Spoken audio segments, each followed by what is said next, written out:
మీరు కర్తవ్యం చేసినప్పుడు కూడా ఇన్ని జాగ్రత్తలు తీసుకున్నారు? అప్పుడు జాగ్రత్తలు లేదు, అస్సలు లేదు. శుభ్రంగా తినేసేదాన్ని, బికాస్ ఐ వాజ్ యంగ్. ఇప్పుడు మనం పెద్దోళ్ళు అయిన తర్వాత బాడీ మనం చెప్పినట్టు విందు, కానీ మనం చెప్పినట్టు వినేటట్టు చేయాలి, వెంట తీయాలి. అప్పుడు కేర్ తీసుకున్నారో లేదో తెలియదు, కానీ ఇప్పుడు మాత్రం కేర్ తీసుకోలేదండి. అంటే ఫైట్స్ జరిగేటప్పుడు రిస్క్ టేకింగ్ అండ్ ఈ డేరింగ్ అనేది మీకు చిన్నప్పటి నుంచి ఉందా విజయశాంతి గారు?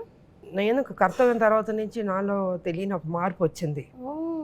సో హ్యావ్ టు డూ అన్నది నాకు లోపల నుంచి చెప్తూ ఉంటుంది, చేద్దాం చేద్దాం అని. అంటే హీరోయిన్లో ఎక్కడ తక్కువ కాకూడదు కదా. అవును అవును.